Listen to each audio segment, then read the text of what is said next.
El presidente Donald Trump también se refirió a Nicolás Maduro. Lo calificó como un tipo violento que ha matado a millones de personas.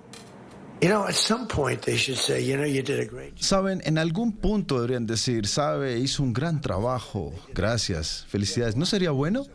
Yo lo diría si hubiesen hecho un buen trabajo. Su filosofía es tan diferente, pero si hiciesen un buen trabajo estaría feliz por el país. Han estado detrás de este tipo por años, años, años y años. Y es un tipo violento. Él se sube y trata de imitar mis bailes un poco. Pero es un tipo violento y ha matado millones de personas. Los ha torturado. Tiene una cámara de torturas en la mitad de Caracas que deben estar cerrando. Pero ha torturado gente. Anoche, el presidente Donald Trump descartó que Venezuela vaya a tener elecciones en el corto plazo. Ratificó que su gobierno está a cargo de la administración de Venezuela de manera temporal. El mandatario reveló que 3 de sus hombres de confianza estarán a cargo de Venezuela. Son ellos, el secretario de Estado Marco Rubio, jefe de la diplomacia de Estados Unidos y artífice de las determinaciones contra la dictadura venezolana y contra las demás organizaciones del narcotráfico en América Latina. Vemos también en pantalla al secretario de Guerra Pete Hegseth, responsable del Pentágono y de las maniobras militares de los últimos meses contra las narcolanchas y del cerco al régimen de Maduro, que terminó con la caída del capo de Miraflores. Y Stephen Miller, subjefe de gabinete de la Casa Blanca, un hombre que también, como los 2 anteriores, le habla al oído a Donald Trump y que está en contacto directo con los congresistas y fuerzas políticas que apoyan a la Casa Blanca en esta cruzada. Analistas consultados por NTN 24 señalan que este equipo estaría encargado de un plan para supervisar Venezuela en aspectos como política exterior, seguridad y el más importante, el control de la Casa Blanca en la fase de transición con Delcy Rodríguez, quien ya dijo estar dispuesta a coordinar con Estados Unidos. Trump advirtió que si Delcy no coopera o no hace lo correcto, pagaría un precio muy alto, probablemente mayor que Maduro. Y desde el exilio en España, el presidente electo de Venezuela, Edmundo González Urrutia, emitió un mensaje en redes sociales en el que expresa lo siguiente: los procesos de transición democrática no son ni lineales ni simples, requieren experiencia, visión histórica y la capacidad de distinguir entre lo urgente y lo esencial. La democracia se construye con principios firmes y decisiones responsables, incluso en los contextos más complejos. Edmundo González sostuvo esta semana una reunión con el expresidente del gobierno español, Felipe González, un firme defensor y aliado de la causa por la democracia venezolana. En la noche del lunes hubo momentos de incertidumbre en alrededores del Palacio de Miraflores en Caracas. Por varios minutos hubo disparos, testigos escucharon ráfagas de artillería y fueron vistos algunos fuegos de defensa antiaérea.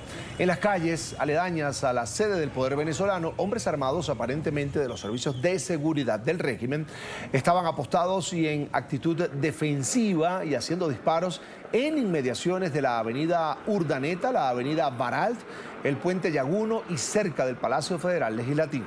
El centro de Caracas estuvo sumido en el caos por largo periodo, durante el cual no fue posible tener claridad sobre la situación, hasta cuando algunas versiones indicaron que se habría tratado de una reacción ante posible presencia de drones. Y el régimen dijo que esos drones estaban volando sin autorización ni coordinación. Y respecto a esa situación de anoche en Caracas, el gobierno de Estados Unidos se pronunció. Washington aseguró que siguió de cerca los reportes de ráfagas de disparos en la capital de Venezuela y aseguró no estar involucrado en el incidente que se registró cerca del Palacio de Miraflores. Minutos después de los disparos en inmediaciones del Palacio de Miraflores, reapareció el número 2 del régimen, Diosdado Cabello, a través de videos difundidos en redes sociales.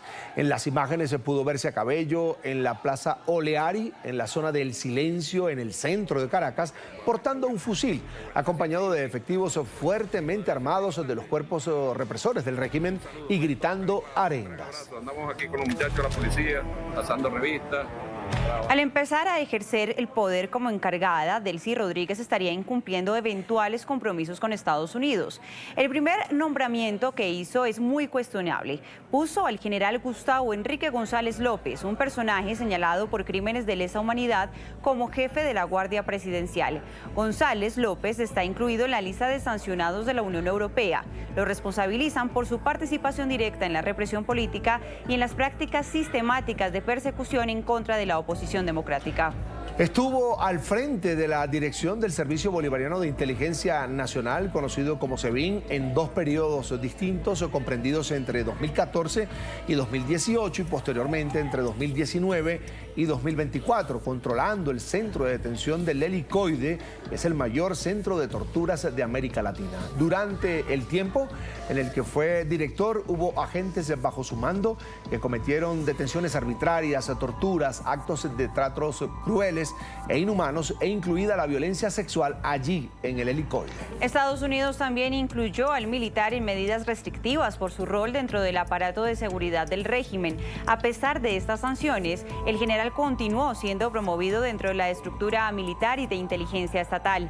Además de dirigir el SEBIN, González López se desempeñó como consejero de seguridad de inteligencia de Nicolás Maduro. González López, tras su salida en octubre de 2024 como director del SEBIN, ha sido protagonista del control de la industria petrolera por parte del régimen de Maduro. El año pasado fue designado como intendente de asuntos estratégicos de producción de PDVSA. El Sindicato Nacional de Trabajadores de la Prensa de Venezuela denunció que hasta 14 periodistas y trabajadores de medios de comunicación fueron detenidos el lunes, la mayoría cuando cubrían la sesión inaugural de la nueva y legítima Asamblea Nacional. Las capturas tuvieron lugar en la mañana y el inicio de la tarde y habrían sido hechas por colectivos chavistas y también agentes de policía. El organismo gremial confirmó que tras gestiones iniciales, 3 de los comunicadores fueron puestos en libertad pocas horas después, aunque mantienen la exigencia de excarcelación plena para el resto de los afectados de manera inmediata. Sube a 14 el número de periodistas y trabajadores de la prensa detenidos este 5 de enero. 11 son de medios y agencias internacionales y 1 de medios nacionales. 4 han sido liberados y otros 10 siguen detenidos, algunos en situación de desaparición forzosa. En el informativo de NTN 24 nos acompaña a esta hora Orlando Moreno, coordinador nacional del Comité de Derechos Humanos de 20 Venezuela. Bienvenido al informativo de NTN 24. Buenas tardes. Muchas gracias por la invitación, Carlos y Jenis. Gracias a usted. Quisiera preguntarle primero por la actualización. ¿Hay alguna información reciente que señale cómo están esos periodistas que aún continúan presos? Y además también preguntarle por las implicaciones legales y de derechos humanos que tiene que periodistas sean detenidos mientras cubrían un acto de interés público como la instalación de la Asamblea Nacional cuestionada por amplios sectores. A ver, antes de profundizar a los acontecimientos de las últimas horas, quiero ser enfático, ¿no?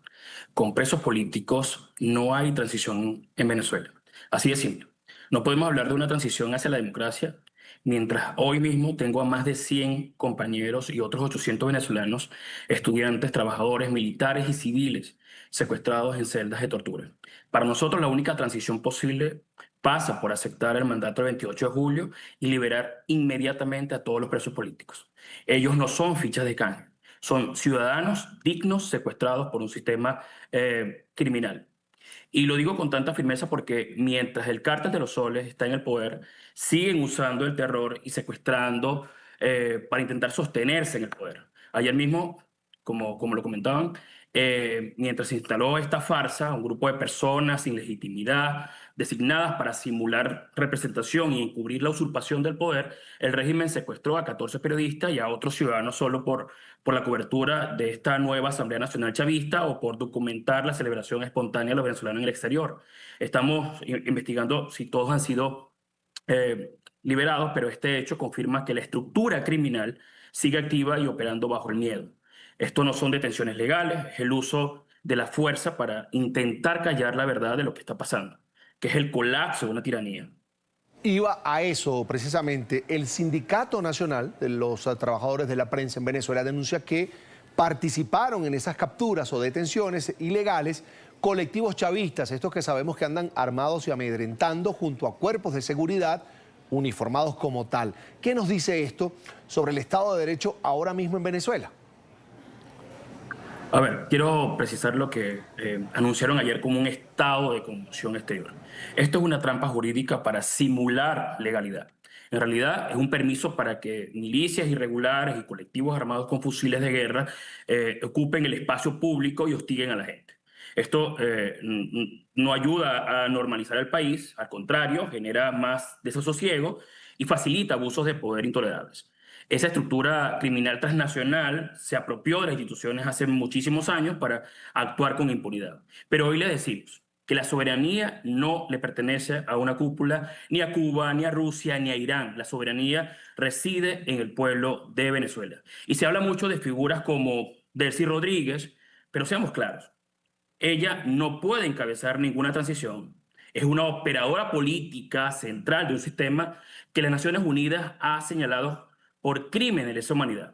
Está sancionada internacionalmente por corrupción y por ser la arquitecta del desmantelamiento de nuestras instituciones democráticas. Alguien por ser que ha formado parte de esta dirección política que permitió torturas, desapariciones y el saqueo de la nación. Ella no es una interlocutora válida. Su destino no es un despacho de transición, es rendir cuentas ante la justicia internacional que tarde o temprano los va a alcanzar a todos. Sí, señor Moreno, quería preguntarle, aunque 3 comunicadores fueron liberados, horas después queda claro que los periodistas siguen siendo el blanco del régimen. ¿Podríamos asegurar entonces que estamos ante un panorama donde se cambió de carcelero pero no de prisión? Absolutamente, absolutamente. Hoy en día los venezolanos sienten muchísimo temor porque en todo el país están estos grupos armados irregulares, prácticamente son el nuevo orden y donde claramente deja entrever de que sigue el aparato represivo y criminal que obviamente está activado, está activado. Y quiero ser enfático en esto. Venezuela ya decidió su destino el 28 de julio del año 2024. Tenemos un gobierno legítimo con el presidente electo Edmundo González Urrutia y el liderazgo de María Corina Machado. Esa es la única garantía para que primero se vacíen de verdad los centros de tortura, para que se reparen las víctimas y para que millones de exiliados puedan volver a casa sin miedo. A los que hoy todavía acatan órdenes ilegítimas, les digo, no se hundan con un sistema en descomposición. No cometan más crímenes. Ha llegado la hora de la libertad. Lo que tenía que pasar ya está pasando.